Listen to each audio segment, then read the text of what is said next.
Greetings, it's Vaygrim, back with another episode of VAYGRIM'S Chance. My voice is still recovering a little bit on this Wednesday episode. Oh gosh, the blood moon is rising.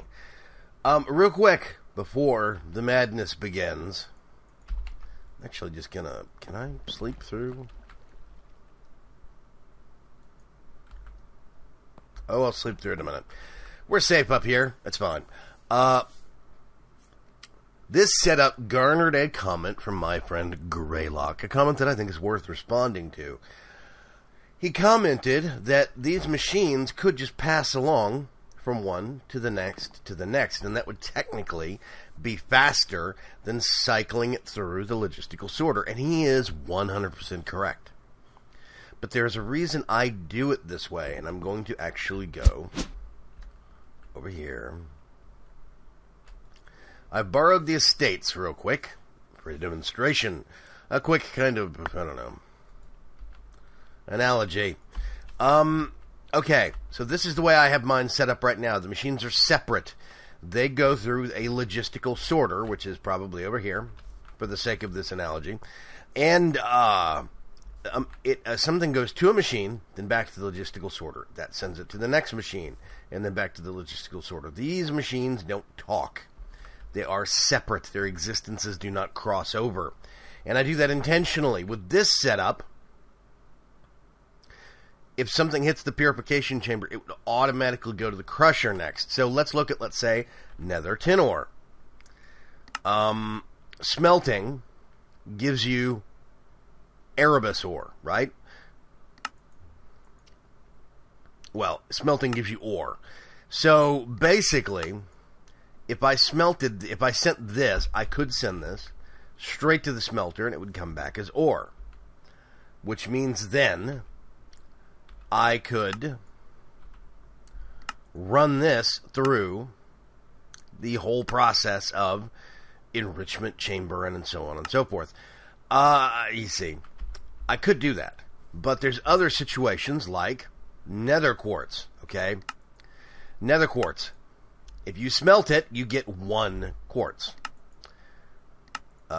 Enrichment chamber, I get 6. But here's the thing. If I put that in the enrichment chamber,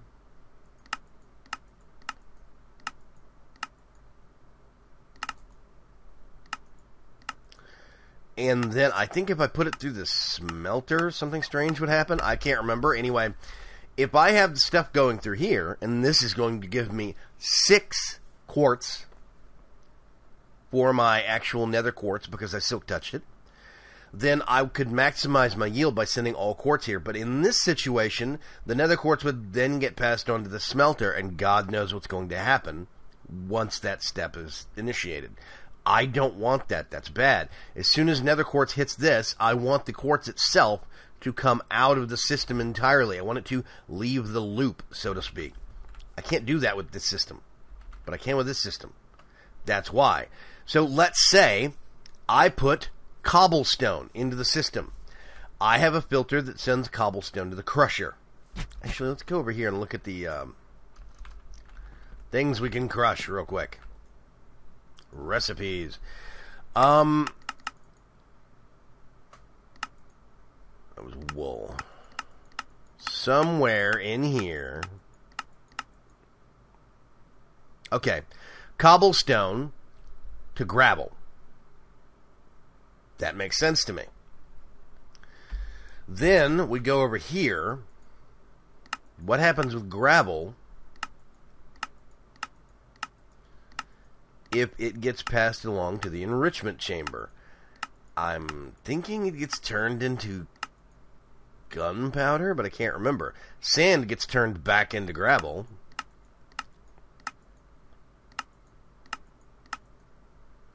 Gravel gets turned back into cobblestone. So, in this situation, if I was, let's say, making cobblestone into gravel, and I sent the cobblestone straight here to the crusher, then it would go back to the actual enrichment chamber. Over here, it would go to the enrichment chamber and become cobblestone again, and then hit the energized smelter and come out of smooth stone. That's not what I want. What if I want cobblestone to gravel, gravel to sand, and then I can send sand directly to the smelter for glass. I could actually have all those filters set up to where all cobblestone I put into the system automatically gets turned into glass. But I can't do that with this setup. I can do it with this setup. Because each step is individual, is isolated, I could have something hit the purification chamber, and then have the results completely skip the crusher and hit the enrichment chamber. That's why I have this particular setup. That's why I actually did the system the way that I did. And I think that I like it that way. Now here's the hitch. My method is slower. That is 100% true. The method that Greylock proposes is quicker, but it's also a lot less flexible. So long term, my plans are to get this whole setup and move it out of this building into another building somewhere else. Now, I don't know where that building is going to be yet. We'll figure that out later. But for now, the plan is to keep this line and then have another line that is set up the way Greylock wants it so that it is actually just for ore. So I can do specialized processing on this line, and I can do ore processing on the other line. I think that's actually a really good way to handle it. Long term, that will actually magnify my speed for processing quite significantly as well.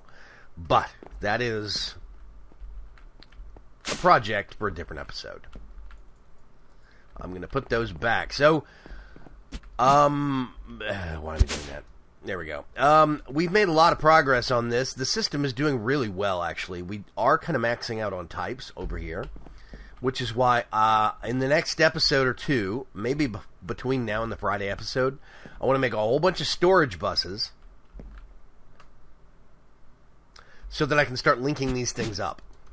But before I can do that, I actually want to try and see if I can make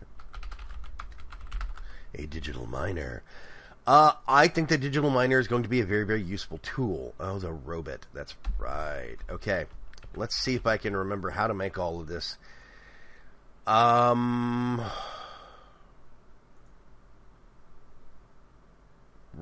Okay. So I have to get...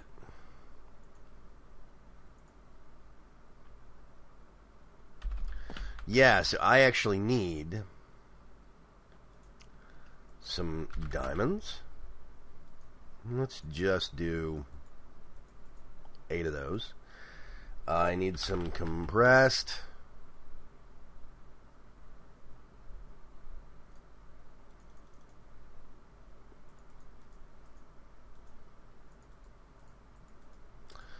A little bit of that. I need to get some iron. I'm just going to grab a stack. I can't remember if I need osmium. I'm going to grab a stack. I'm going to have to do... Does that do something?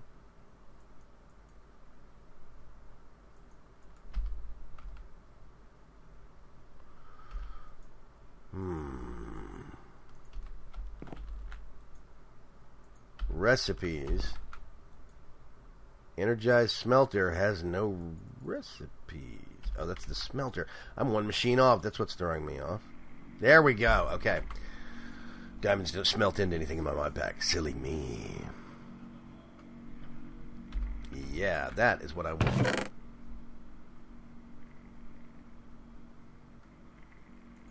Okay.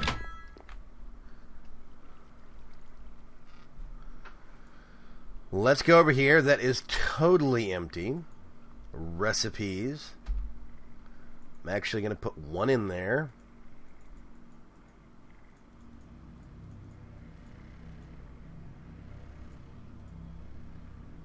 I think that's 10. It should be. Awesome. And then I'm going to get enriched.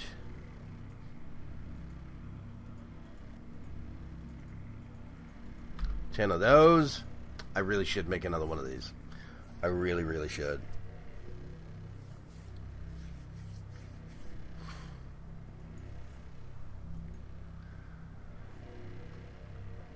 So, these come from iron. Oh, obsidian. Okay. That's interesting.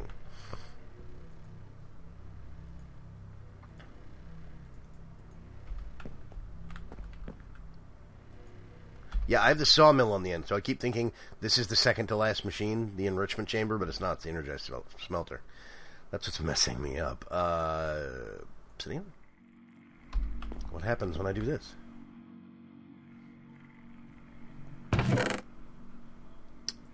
Those go into the system. Dirty obsidian dust.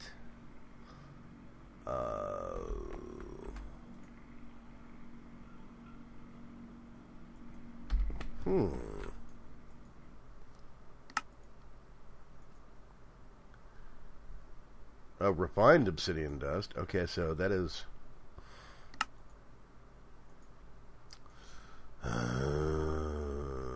okay, I see now. See, said the blind man.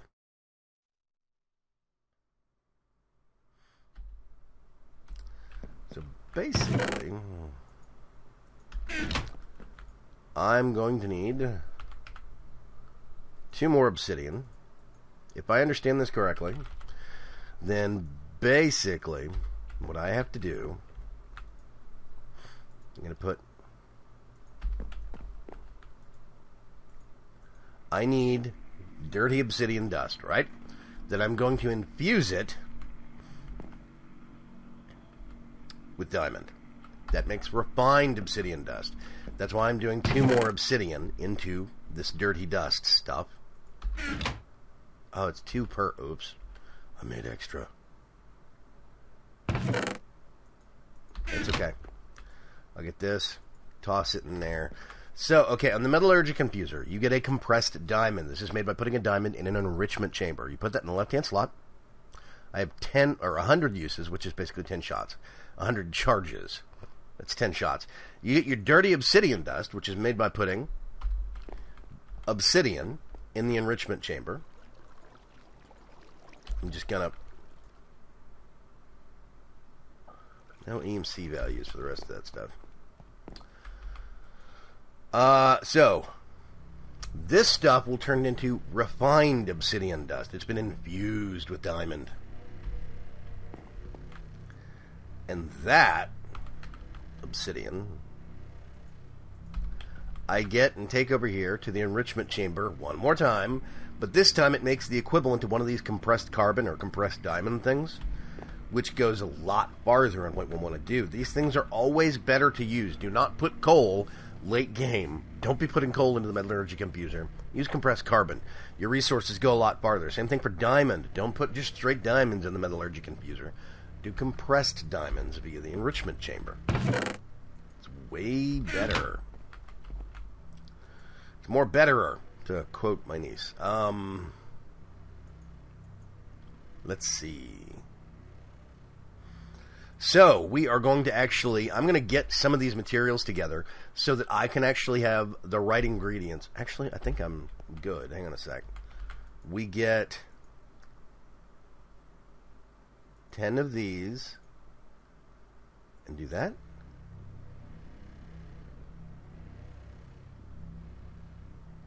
Yep, refined.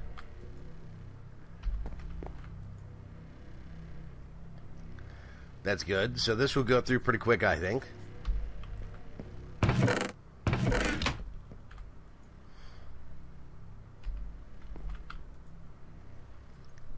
Obsidian.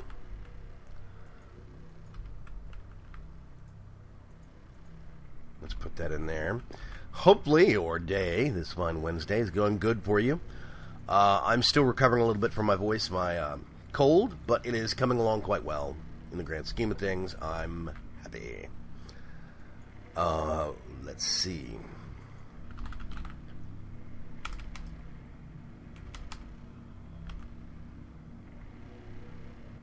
Reinforced, that's what it is. Okay, reinforced. That is done. Then we put this in there with one of those. And we get our final step, which is an atomic alloy. That's not that bad, really. It's a couple of steps, but it's a couple of easy steps with some of the machines. It is more complex than it used to be, I will say that. However, that's not that bad. Oh, there's one more. One more of these compressed obsidian. Gonna get these. And, yep. Don't need that, don't need that, don't need that. I'm actually gonna just put those in there for now. And we're gonna come up here. First things first. We need to make 2 of those.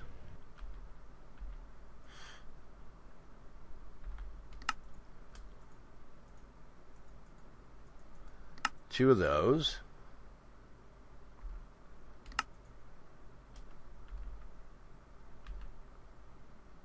Oh, obsidian ingots.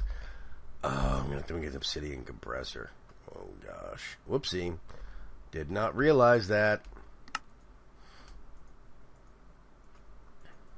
I'm just going to go ahead and make the rest of these parts.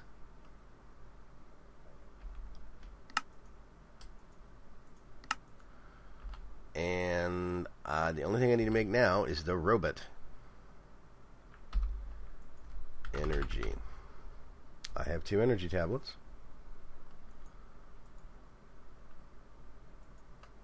If I put them in my inventory, they charge up. That's a bit of a mistake. Whoopsie, that messes with the recipes, unfortunately. Okay, I need to make an osmium compressor. First,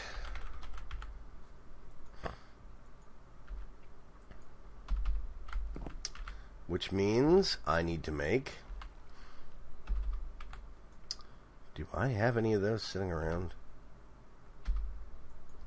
Advanced? No.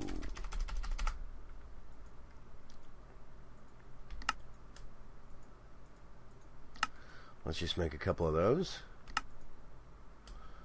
Really? I don't have buckets? This is why I love AE crafting. It is so quick. Okay, I have an osmium compressor. I'm just going to pump it down right there. Do we have any more of that refine? No, of course not. Obsidian. We got 2 dirty.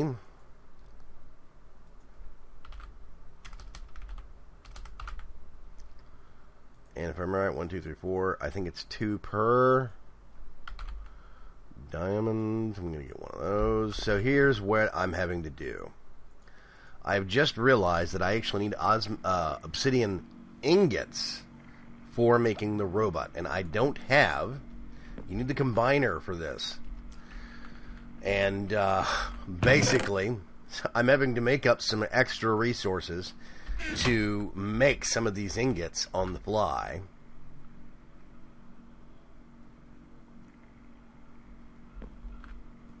I think that's the last one.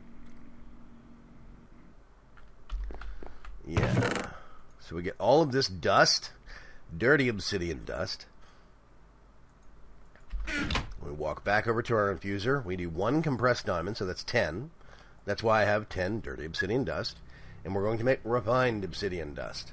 I need 2 of these to make ingots. And what I actually have to do is I have to do osmium. 1, 2. And then obsidian. Both of those. We come over to the compressor, put this down here. And I think this will actually make an obsidian ingot. We'll have to see. Oh god, the noises these things make. Yep, there's 1 obsidian ingot. It should use 1 osmium ingot per obsidian ingot. Yep, there we go. Which means now we go back to the digital miner. Shift left click. Oh, wait a minute. We're missing something here. First, I need to make another one of those because I used it for the osmium compressor. Second thing, make 1 of those.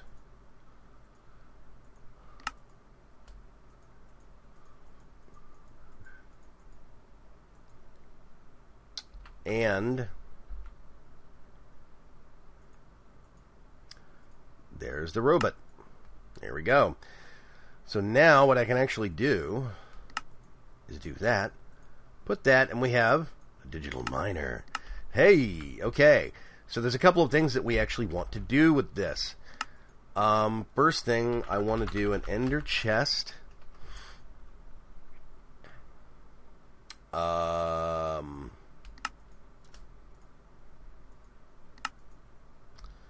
And let me think. Want one of those.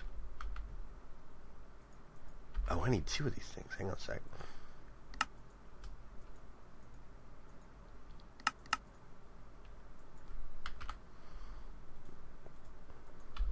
Okay, so I need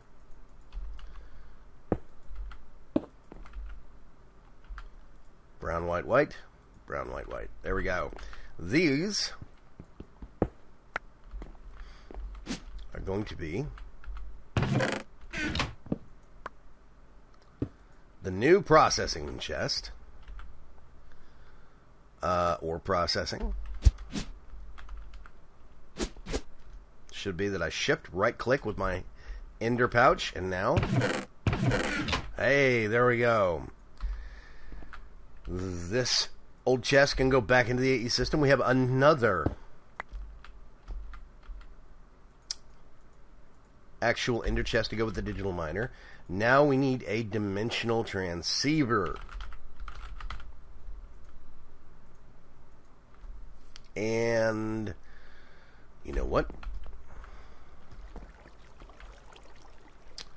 If I recall correctly,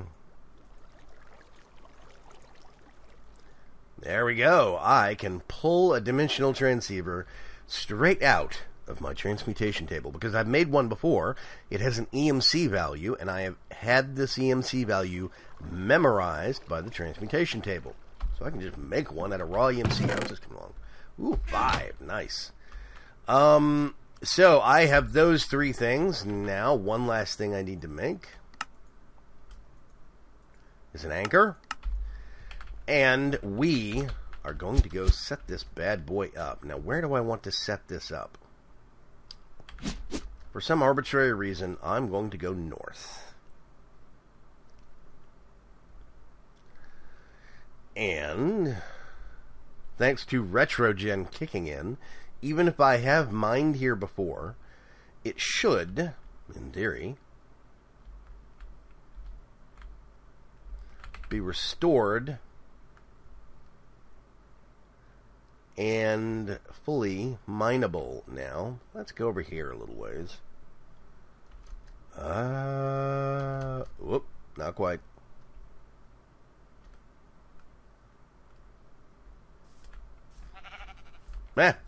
This seems like as good a place as any. Okay.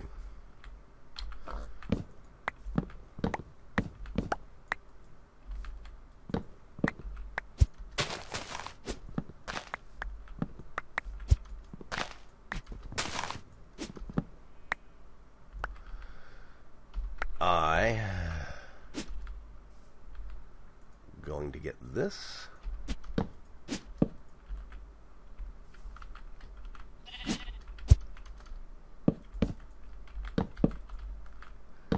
And just make a little bit of a platform here. Now the digital miner is a big fella.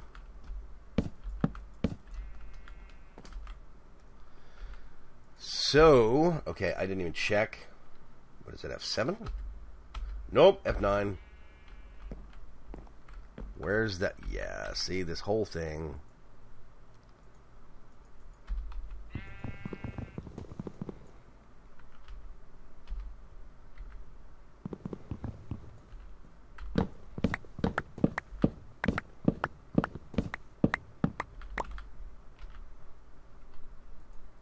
Oh, the Morning Star. That's right. I already made... Oh, whatever. This thing's technically just for mining dirt and stone, but it seems to work better on wood than the axe does. Okay, I need to get within this chunk boundary. Crossing chunk lines with stuff like this is kind of a bad idea.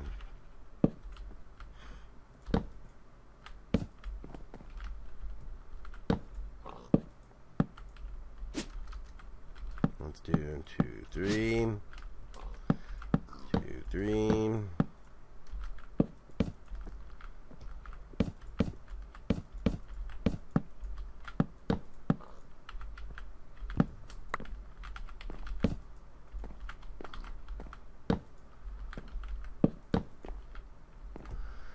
Good enough. So now I can put this right there. I only have to worry about this chunk. Now, why do I only have to chunk load this chunk? Because the digital miner is intelligent in how it works. It actually chunk loads automatically. Is that? That's good enough. It's good enough. It chunk loads the chunk it's in. So technically I don't need this. And it chunk loads the chunk it's working on. Now here's the hitch though. When you start your world up, technically speaking, this won't be chunk loaded. You're going to have to come turn it on. That's why I leave this here. This makes sure that when the world starts back up, this is still going. Then it'll automatically start chunk loading itself and whatever it's working on. It's actually a good system. I'm going to get the ender chest and put it back here on the butt. And I'm going to get this. Put it right there. We're going to do receive main lower loop. Makes no sense. And this thing is buffering up on power. So, what are we going to do? First thing I'm going to turn on, auto eject. I don't know why it looks like an A, but to me it looks like something pushing out of a tube. That's what I try to think of it as. But that is auto eject. I guess A for auto. I am... I'm not going to worry about Silk Touch initially. No, because that does magnify how much power this thing uses. If you look, it uses 80 RF per tick. If I turn on Silk Touch, 480. Yeah. So I'm actually not going to worry about that right now. What I'm actually going to do is I'm going to go ahead and config. We're doing a maximum radius. That's 32, largest you can get. Minimum 0, well, 1. I don't want to mine bedrock. Maximum 60, yes.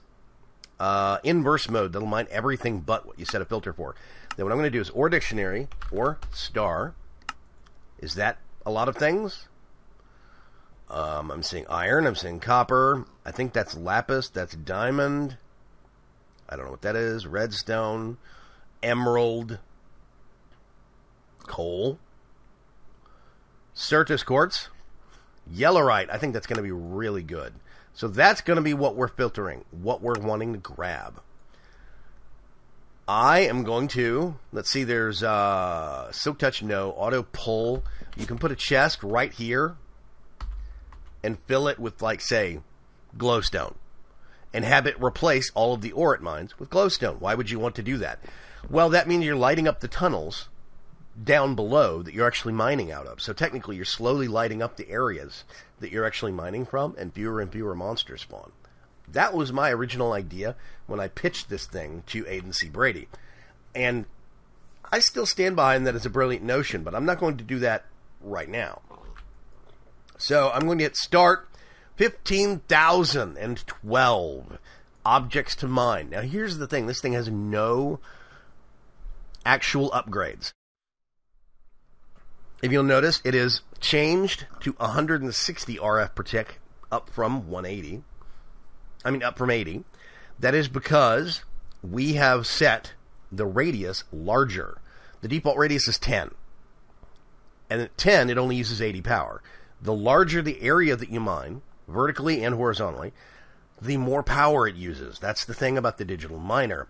So this system now is going to slowly start dumping all of the ore into this chest. Everything it's grabbing. Here's the hitch, though. First thing, digital miner. I don't know. It dead center. I know that's white. And I'm actually going to bump that up a couple of... 78. Up a couple of points. Save. Because now it's not my face when I'm standing there. So let's go back to the house real quick. We're going to go back over to the workshop. And you'll see, did you hear that? This is stuff auto-triggering. This is coming in from the digital miner. This is beautiful, beautiful. Now we do have a couple of things. Let's grab one of those, all of that. One of those. One of those. What I'm going to be doing is setting some new filters. I'm just going to do this on item stack, black. Item stack. We actually did that one already. Let's do that. Black filter. Item stack. And what this is doing is sending it straight into the AE system. It's not getting processed at all. Later on, I'll start using Silk Touch, and I'll start using things like that. However,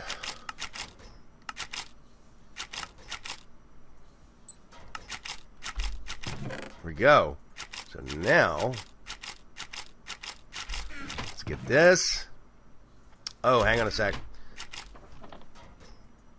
War Dictionary, shift right click. Shard, okay, so I could do Shard Star. That's or Cinnabar, that doesn't process into anything.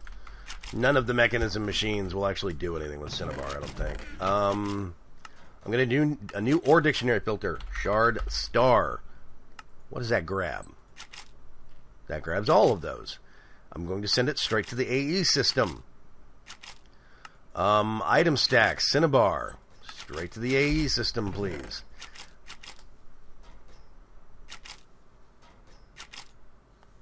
So now, you see, this is waiting, I think, for a machine.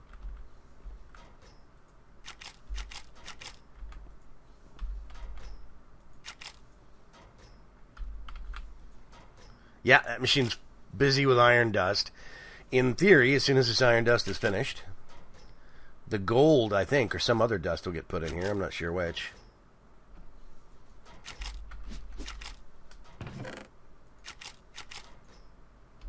Why is that dirty gold dust not going anywhere? Dirty iron dust. I'm going to leave it. So we now have, if I do ingot, we can actually see our ingot counts climb slowly but surely. Now, there's a couple of exceptions to this entire system. First of all, zinc. Zinc does not process normally into ingots outside of flaxbeards. I cheated. I have a recipe that I've added to the mod pack specifically, but it only works in the Ender IO machines. So zinc ore is going to bypass this entirely and get sent straight to this box. I will have to do that manually. So eventually, I'd like to move the Ender IO machines over here, or make duplicates and put them over here, and I can send exceptions to the system through them. And I think that would be good. I'm not sure what's going on with that, but it'll figure itself out. I'm just going to let this run for a little while, but basically, this is the system that I wanted to get going. I now have auto mining. I now have that automatically being processed and sent into my system. Now, you're seeing some of the hitching with the items. That is actually not lag in the game. That's not really even tick rate lag. It's just an oddity of items, especially the way they're coded in mechanism. I've asked Agency Brady about it before. He tried to explain it to me in code, and I don't speak code. But basically, it's going to happen, and it's going to be more obvious on servers. On servers, you will see more hitching. Now, that does not mean you're lagging the server to heck. It's just an anomaly of items visually moving through the pipes. These items are not actually visually moving through the pipes. It's just a rendering trick. They're actually being sent straight from the logistical sorter to the machine on a time delay, if I understand it right. But basically, this is a really good system, and it is not creating lag for a server. If you see that hitching and stuttering, that's just the way mechanism renders it. Now, if the server is stuttering, it will get slower. If a server is actually having performance issues, it will get slower. That stuttering and hitching will get worse.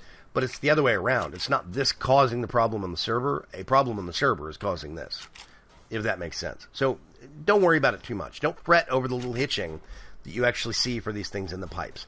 I really do love this setup. It's one of my favorite. I did this in Season 1 of VAYGRIM'S Chance, and I'm going to expand upon it even more in this season. I want to make a 4 times ore processing. I might go up to 5 eventually, but I want to make at least 4 times ore processing so you guys know how to do it. I want to expand this to have multiple lines of production. And I think that's going to be really, really good. So, this is VAYGRIM'S signing off. I really do hope you guys are having a good day. I hope you're having a good week here on Hump Day on Wednesday. Don't let the holidays get to you. If you're having a hard time with winter or having a hard time with the holidays in general, depression issues, or just generally down, please make sure and talk to somebody. Don't let it build up. Don't hold it in. It's okay. Just talk to somebody about it. See somebody about it. Anybody. A friend, some anonymous person on the internet. Come find me if you have to. This is VAYGRIM'S signing off, and I will talk to you next time. Bye-bye.